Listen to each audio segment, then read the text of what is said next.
حضرت یوسف علی نبینا و علیه الصلاۃ والسلام واقعه روانه وه. خوب یې ولیدو. حضرت یعقوب علیه السلام د خوب د تعبیر په نتیجه کې ورته وفرمایل چې دې خوب تذکره د خپلو وروڼو سره مه کوه، ځینې دوی به تا سره په حسد کې مبتلا شي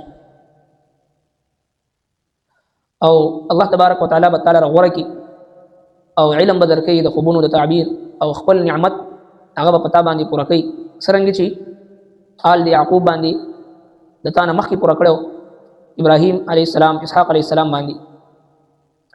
او بیا وفرمایل چې یقینا د حضرت یوسف علیه السلام او د هغه د وروڼو په واقعه کې ډېر نښې دی د پاره د سوال کوونکو.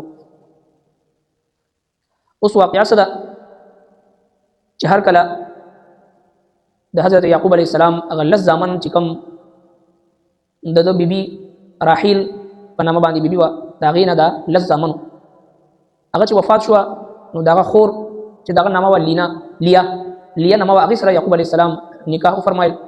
د هغې نه دا دو زامن شو، حضرت یوسف علیه السلام او بنیامین. بیا د دوی والده هم په بچپن کې وفات شوه. نو د حضرت یعقوب علیه السلام د دې دو ماشومانو سره د هغه نورو زامنو په نسبت لږه مینه زیاته وه. بیا بالخصوص چونکې بچپن او وړوکوالي کې د مور د محبت نه محرومه کېدل، د مور شفقت نه محرومه کېدل، او بیا خاص کر د حضرت یوسف علیه السلام ذات مبارک د ډېرو محاسنو مجموعه وه. یو طرف ته د هغه چې کوم باطني صفات پکې وو، ځکه الله رب کائنات چې د کم کس د نبوت او د رسالت دپاره دغه انتخاب کوي نو بچپن نه په هغې کې هغه عالی اخلاق او ښایسته شکل و صورت او ورسره حسن اخلاق او هغه صدیقیت د صداقت هغه صفت هغه طور طریقې د بچپن نه هغه ټول د کمالاتو مجموعه وي. یو طرف ته دغه بهترین صفات پکې موجود، بل طرف ته ظاهري حسن و جمال هم الله تبارک وتعالی ور ډېر زیات ورکړو. دا مختلف څیزونو په وجه باندې د حضرت یعقوب علیه السلام غیر ارادي طور باندې هم مینه او محبت هغه یوسف علیه السلام ته طرف ته زیات.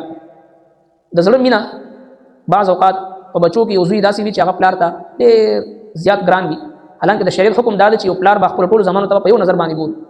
خو بیا په دغه زمانو کې یو زوی ډېر متقي وي، پرهیزګار وي، الله تبارک وتعالی ته نږدې وي، د مور و پلار خدمتګار وي، نو فطري طور باندې د پلار هغه مینه هغه اولاد طرف ته زیات. نو په دغه مینه کې د پلار ګناهګار نه دی. او دغه شانتي استاد ته خپلو شاګردانو کې یو شاګرد او دغه شانتي هر مشر ته خپل کشرانو کې یو نیم کشر داسې وي چې هغه بعض صفاتو د وجه نه داسې یو کس د دوه درې څلور بیبیانې وي، په هغې کې یو بیبي څرنګه چې رسول الله صلی الله علیه وسلم 11 بیبیانې وي، به یک وخت 9 بیبیانې موجودې وي. په هغې کې غیر ارادي طور باندې او فطري طور باندې ام المؤمنین حضرت سیده طیبه طاهره عائشه صدیقه رضی الله تعالی عنها سره مینه زیاته وه.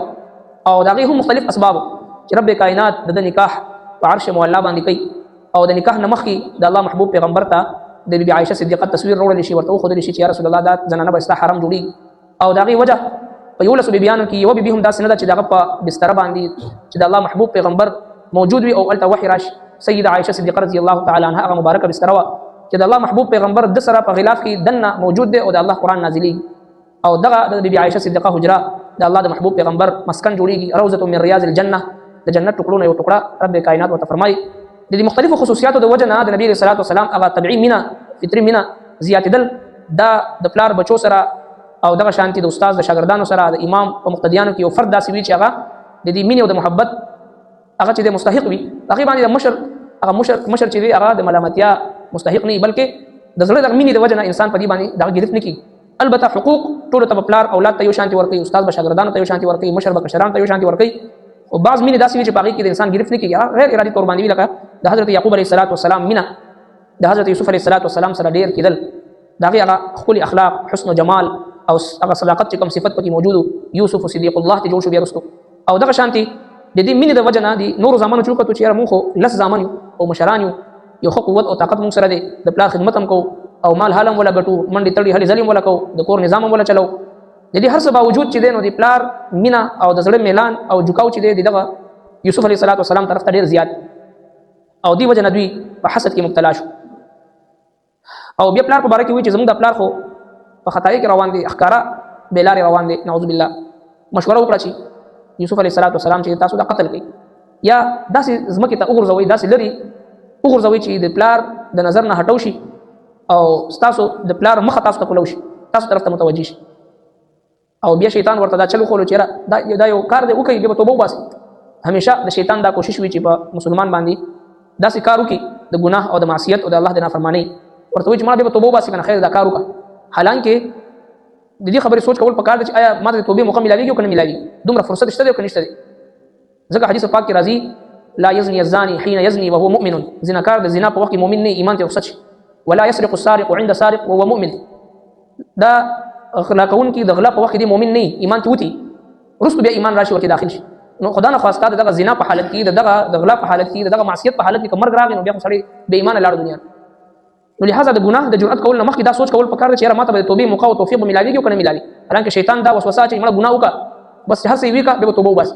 حقیقت داسې نه ده، بلکې د ګناه مثال د زهر دی، زهر لږ وي که ډېر وي د انسان د هلاکت لپاره یو ذریعه جوړي. لہذا د یوسف علیه السلام وروڼه هغوی ته هم شیطان دا وسوسه واچولو، دا یقین دهاني وکړه چې ما دا یو کار دی وکړئ بیا به توبه وباسي. او بل دی واقعي نه دا مسله هم معلومیږي چې دا حسد یو داسې بیماري ده چې دا انسان لره په هر جرم باندې ډاډه کوي او هر جرم ته تیاری. یعنی د پیغمبر اولاد دی، د حضرت یعقوب علیه السلام په پرورش کې بس کمی دي. څوک دا ویلی شي چې یعقوب علیه السلام نعوذ بالله د زامنو پرورش صحیح نه کړي یا تربیت صحیح نه کړي. او حسد یو داسې بیماري ده چې د پیغمبر اولاد دی لګیا د خپل ورور قتل لپاره مشوره کوي او فیصلې کوي. او په مقدس مکه باندې وړومبي ګناه چې سرزده شوي دي هغه قتل، هغه حسد دی. او وړومبي قتل چې په مقدس مکه باندې شوي دي نو د هغې سبب هم حسد. حابیل خپل ورور قابیل سره حسد پیدا شو چې د ده په نکاح کې دا خشته جینۍ ولې راله او زما دا بدرنګه ولې ده، حسد کې مبتلا شو. د ده صدقه ولې قبوله شوه، زما ولې مردوده شوه، بس حسد کې مبتلا شو او خپل ورور قتل. نو همیشه د حسد نه د حسد نه پناه غوښتل، دغه شانتي د الله تبارک وتعالى نه دا غوښتل چې الله د حسد نه ما بچ او دغه شانتي ما په حسد کې مبتلا نه کړي. موږ او تاسو همیشه معوذتين په ذریعه باندې نبی اسلام پناه غوښتي، سوره فلق سوره ناس هغه کې ومن شر حاسد اذا حسد، بقاعده د حسد کوونکي د حسد نه د پناه غوښتلو تعلیم د ترغیب د موږ ته. لہذا دارونه د یوسف علیه السلام په حسد کې مبتلا شو او قتل لپاره مشوره کوي چې دا قتل کوي یا ته داسې لري غیب کې چې د پلار مخه تاسو ته کولو شي او تاسو سره محبت شروع کړي بیا به توبه وباسي. اذ قالوا هر کله چې دوی ویل یوسف چې ضرور یوسف علیه السلام او اخوه او د ورور احب زیات خواږه دي الى ابینا زمون پلار منا زمونږ ونحن عصبه او مونږ یو جماعت یو، ان ابانا بشک زمون پلار لفی ضلال مبین په خطای کې دي ښکاره.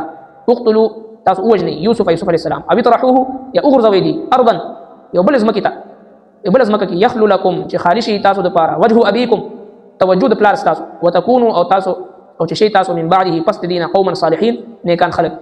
نو د حسد د وجه نه دارونه لګیا شو د خپل ضرور د یوسف علیه السلام د قتل مشوره وکړه.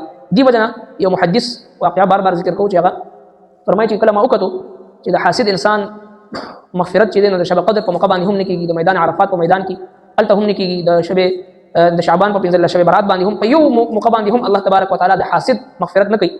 وایي زه ډېر زیات په دې باندې حیران شوم او ټول احادیثو کې ما غور او فکر وکړو، دې نتیجې ته ورسېدم چې د حسد داسې دومره لوی جرم څنګه دی. نو دې نتیجې ته ورسېدم چې الله تبارک وتعالى د حاسد مغفرت ځکه نه کوي چې دا په حقیقت کې د الله رب العالمین په تقسیم باندې معترض وي، د الله جل شانه په ذات باندې معترض وي. یاره الله تبارک وتعالى نعوذ بالله دا غلطه فیصله کړې چې د مال ورکړې د مال نه راکړي، د علم ورکړې د مال نه راکړي، د عزت ورکړې د مال نه راکړي، د شهرت او صحت ورکړې د ماته نه راکړي. دا د الله تبارک وتعالى په تقسیم باندې اعتراض کول دي او بدقسمتۍ زموږ استاد د معاشره دا د حسد نه ډک کور په کور ګوند په ګوند او کم ځای کې کم اداره کې چې ګورو، په کم محله کې چې ګورو، په کم ځای کې چې ګورو د حسد نه ډک. بلکې موږ تاسو ته څومره جرایم دي په دې جرایمو باندې چې کله موږ تاسو غور فکر وکړو، د څومره قتل غارتګیری کېږي لګیا دي، د څومره کرپشن کېږي لګیا دي، د څومره رشوت اخیستل کېږي لګیا دي، د څومره غلا ډاکي کېږي لګیا دي. د دې ټولو نتیجې ته چې موږ تاسو رسو د حسد دي. یاره فلانکی سره داسې ګاډي دی ما سره نشته، فلانکی سره داسې کور دی، فلانکی ترقي وکړه ما ونه کړه، راشه هغه ته ځان رسولو دپاره چې د غلام کوه، ډاکام کوه، رشوت هم کوه، سود هم کوه. د دې ټولو جرایمو بنیاد او اساس چې په هغې نظر واچو د حسد د وجې نه انسان ټولو ګناهونو ته غاړه ږدي. دا د یعقوب علیه السلام زامن دی او د پیغمبر په کور کې پیدا شوي رالوی شوي دي او د خپل ورور قتل دپاره چې دوی تیار شو. ترجمې ته اذ قالوا هر کله چې دوی ویل یوسف چې ضرور یوسف علیه السلام او اخوه او د ورور احب زیات خواږه دی الی ابینا زمون پلار ته منا زمونږ ونحن عصبه او موږ یو جماعت یو، ان ابانا بشک زمون پلار لفی ضلال مبین په خطای کې دی ښکاره. اقتلوا یوسف تاسو وژنئ یوسف علیه السلام او اطرحوه یا اغرزوئ دي ارضا په یو بله ځمکه کې یخلو لکم چې خالي شي تاسو دپاره وجه ابیکم توجه د پلار ستاسو، وتكونوا او چې شئ تاسو من بعده پس دغه قوما صالحین نیکان خلق. صدق الله. ربنا تقبل منا انك انت السميع العليم وتب علينا انك انت التواب